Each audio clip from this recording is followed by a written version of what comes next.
सामने मौजूद हैं दिल्ली के डेलीगेट, दिल्ली प्रदेश कांग्रेस कमेटी के बालकृष्ण बाली जी।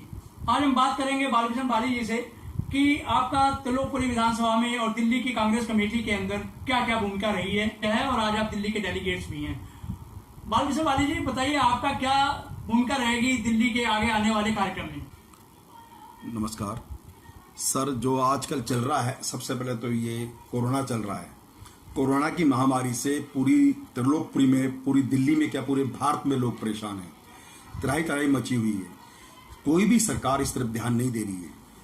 आज कोरोना से जितने मरीज की संख्या बढ़ी है और उतना ही आज त्रिलोकपुरी में हमारे इस विधानसभा में तकरीबन बहुत ज़्यादा संख्या बढ़ चुकी है और यहाँ देखने वाला कोई नहीं है। सिर्फ दिल्ली सरकार के जो विधायक हैं वो फोटो खिंचाते हैं, यहाँ बेड लगा दिए हैं, यहाँ ये कर दिया है, यहाँ वो कर दिया है, यहाँ खाना बांट रहे हैं, लेकिन सुविधा किसी को नहीं दी गई है। ना ही इसकी टेस्टिंग हो रही है। टेस्टिंग इसकी प्रॉपर नहीं हो रही है। अगर टेस्टिंग इसकी प्रॉपर हो तो लोगों का पता लगे, लेकिन बहुत गंभीर समस्या ये कोरोना की मची हुई है। त्रिलोकपुरी की जनता बहुत परेशान है, दिल्ली की जनता बहुत परेशान है, हिंदुस्तान की जनता बहुत परेशान है। तो सरकारें सोई हुई हैं। बाली जी, आपका कहना ये है कि दिल्ली सरकार का कोविड-19 को लेकर बिल्कुल भी सीरियस नहीं आ रही। आप दिल्ली सरकार सीरियस नहीं है। अगर सीरियस होती तो वो अभी कुछ दिन पहले ये ठेके नहीं खोलती, शराब की दुकानें नहीं खोलती।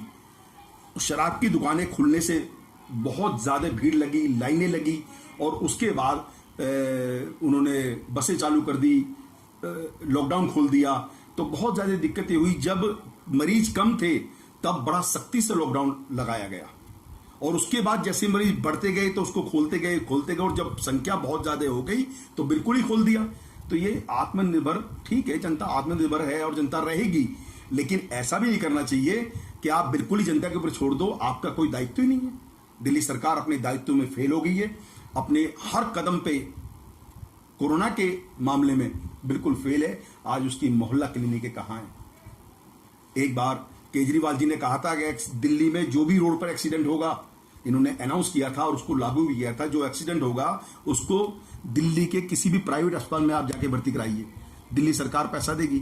लेकिन आज कोरोना की महामारी में कोई ऐसा अनाउंसमेंट नहीं कर रहे हैं। सरकारी अस्पतालों में जगह नहीं है और वहाँ आधार कार्ड देख के ये लोग ले रहे हैं।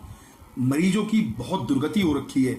सरकारी में जगह नहीं है, प्राइवेट वाले लेने को तैयार नहीं है। प्राइवेट में जाओगे तो आपका पैसा लगेगा। गरीब आदमी कहाँ से पैसा लेकर आएगा? लेकिन जो आधार कार्ड वाला जो किया है वो तो जनता के हित में ही किया है ना। जैसा कि केजरीवाल सरकार कहती है कि भाई आधार कार्ड दिखाइए आप और अपना इलाज फ्री में कराइए।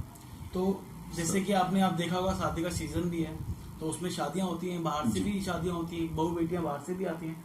तो अगर ऐसे में कोई बीमार पड़ता है तो क्या मतलब ये सही फैसला है आधार कार्ड के वाला? ये बहुत गलत फैसला है। आधार कार्ड का फैसला इनको नहीं करना चाहिए था। जो शादियां होकर बहुएं आ रखी है दिल्ली में, बाहर से आ रखी है, उनके आधार कार्ड चेंज नहीं हुए हैं। बहुत रिश्तेदार आ रखे हैं जो फंसे हुए थे यहाँ पर, उनके आधार कार्ड दूर के हैं। तो क्या वो मरेंगे? उनको मर जाने दिए जाए? नहीं, इनको आधार कार्ड वाला लागू करना चाहिए। सबका इलाज करना चाहिए। हमारे दिल्ली के लोग भी तो बाहर जाके इलाज कराते हैं। आम आदमी पार्टी का आपका विधायक है त्रिलोकपुरी में जी, आप उनके बारे में क्या कहना चाहेंगे? क्या वो पूरी सुविधाएं दे रहे हैं त्रिलोकपुरी में? क्या उनका कार्यक्रम है? क्या कैसे वो आज जैसे राशन बंट रहा है, राशन का पूरा जो है कूपन, शिकायतें आई हैं कि यहाँ पर कूपन लोगों को नहीं मिल रहे हैं और 2000 कूपन ऊपर से इनको दिया गया है। उसके बारे में आपका क्या कहना है? क्या राशन पूरी त्रिलोकपुरी में अच्छी तरह मिल रहा है? त्रिलोकपुरी के अंदर आम आदमी पार्टी का विधायक, आम आदमी पार्टी की सरकार त्रिलोकपुरी क्या पूरी दिल्ली में फैल रही है। राशन बांटने से हल नहीं है। राशन प्रॉपर उसको मिलना चाहिए जिसको उसकी जरूरत है। राशन उनको मिल रहा है जो उनके लोग हैं, कूपन उनको मिल रहे हैं जो उनके लोग हैं।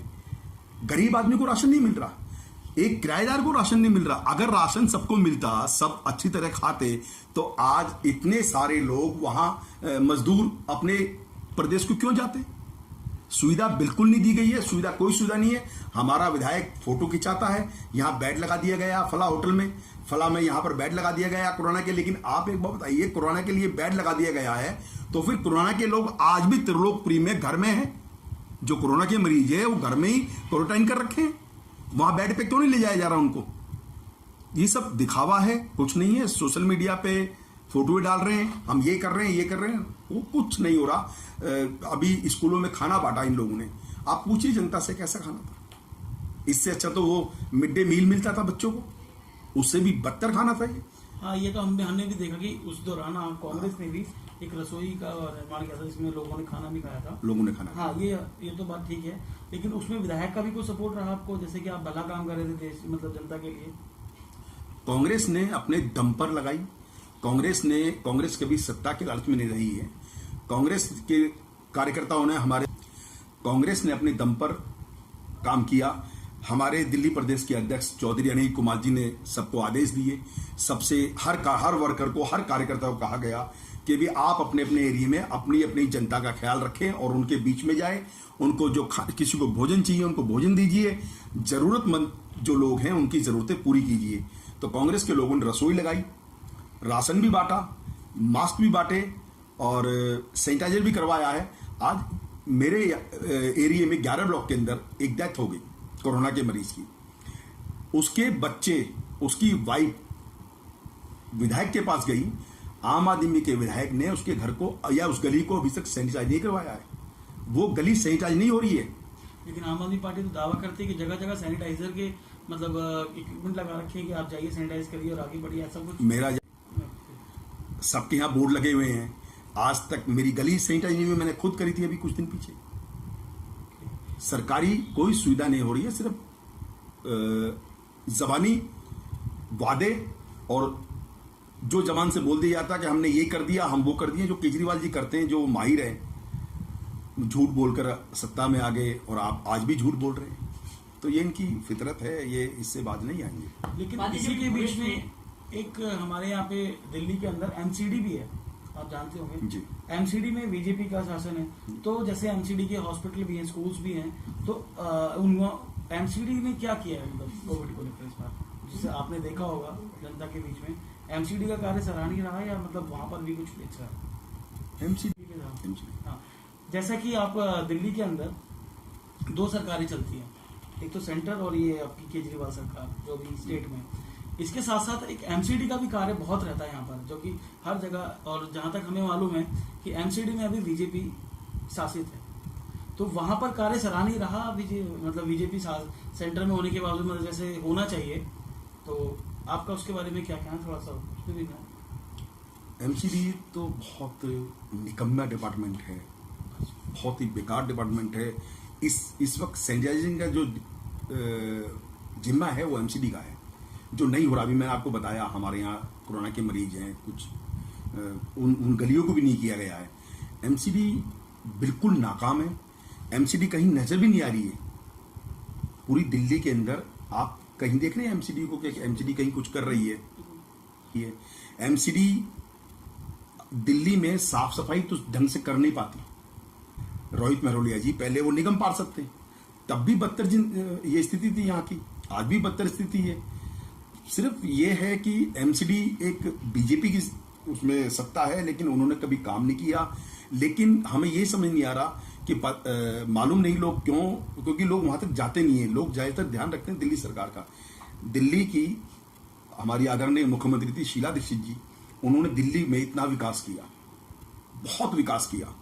आज दिल्ली में जब से ये सरकार आई है कोई विकास कार्य नहीं हुआ, अभी तक कुछ नहीं हुआ है। सिर्फ वादे होते हैं और वादे पूरे नहीं होते हैं। केजरीवाल जी वादे करते हैं, पूरे नहीं करते हैं। आज दिल्ली में भ्रष्टाचार चरम सीमा पर, जो हम पे आरोप लगाते थे, हमारी सरकार पे आरोप लगाते थे, दिल्ली की मुख्यमंत्री श्रीमती शीला दीक्षित जी के खिलाफ पेपर उछालते थे, आज वो पेपर कहां गए? उनको जेल नहीं हुई, कांग्रेस के किसी नेता को जेल नहीं हुई दिल्ली के मसले के ऊपर। सिर्फ झूठ बोलते हैं ये। एमसीडी में भी यही हो रखा है। भारतीय जनता पार्टी और आम आदमी पार्टी इस वक्त मिले हुए हैं और ये मिलकर जनता को गुमराह कर रहे हैं और कुछ नहीं है। ये जो आंकड़े हैं आज कोरोना के, वो ये आंकड़े छुपा रहे हैं, डेथ पूरी नहीं बता रहे हैं, कितने लोग हो गए हैं उनको नहीं बता रहे हैं। इन्होंने तो सिर्फ अपना अभी सरकार को पैसा चाहिए तो अभी टैक्स लगा देंगे।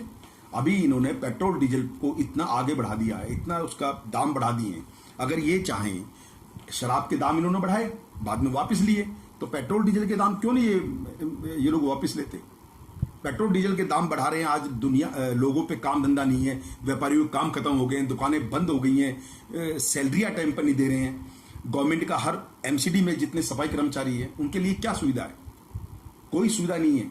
सबसे ज्यादा काम करते हैं, सबसे जमीन में घुस के काम करते हैं वो लोग, लेकिन उनको कोई सुविधा अभी तक नहीं दी गई है। एक भी एमसीडी सफाई कर्मचारी कहे कि हमें किट दी गई है, किसी को किट नहीं दी गई है। इन्होंने एमसीडी सफाई कर्मचारी की कोरोना योद्धा की जब मौत होती है तो उसको पैसा नहीं है, उसके लिए कोई सुविधा नहीं है। केजरीवाल जी ने कुछ नहीं किया, बिल्कुल नकार देते हैं। सिर्फ ये लोग झूठ बोलकर सत्ता में आए थे और झूठ बोलकर ही ये अपना राज करते रहेंगे। जनता जिस दिन समझेगी, जिस दिन इनकी परतें आएंगी सामने, उस दिन जनता इनको बहुत अच्छी तरह जवाब देगी। बालकृष्ण, भविष्य में आपका कांग्रेस के प्रति क्या रुख रहेगा और अब आप क्या करने वाले हैं? कांग्रेस के हमारे दिल्ली प्रदेश के अध्यक्ष आदरणीय अनिल चौधरी जी जमीन पर हैं। जनता के लिए 24 घंटे उन्होंने रसोई का काम किया हमारे दिल्ली प्रदेश कार्यालय में, और हमारे हर जगह अनिल चौधरी जी अभी तक घर नहीं बैठे हैं, काम कर रहे हैं। और इस लिहाज से जनता चाह रही है, जनता कह रही है कि हम कांग्रेस को वापस देखना चाहते हैं, क्योंकि आज जो कोरोना के लिए जो सबसे ज्यादा काम किया वो कांग्रेस के कार्यकर्ताओं ने किया है, और कांग्रेस के कार्यकर्ता जमीन पर हैं और जमीन पर काम कर रहे हैं। अभी आप दिल्ली प्रदेश कांग्रेस कमेटी के संगठन में हैं और आप डेलीगेट भी हैं दिल्ली के, तो आपका त्रिलोकपुरी के प्रति क्या प्रतिक्रिया रहेगी और क्या आप त्रिलोकपुरी के लिए करने वाले हैं? त्रिलोकपुरी की प्रतिक्रिया मेरी शुरू से ही बहुत अच्छी रही है, और मैं बचपन मेरा यहीं बीता है, और मैं यूथ कांग्रेस से मैंने यहाँ शुरू किया था। आज मैं हमेशा काम करता हूँ। आज त्रिलोकपुरी जनता के लिए बहुत काम किया है और बहुत काम हम लोग करेंगे, और हमें सत्ता की आवश्यकता नहीं है। आज भी हम काम कर रहे हैं, और आने वाले समय भी हमें सत्ता मिले या न मिले, हम तब भी त्रिलोकपुरी जनता की सेवा में लगे रहेंगे और सेवा करते रहेंगे।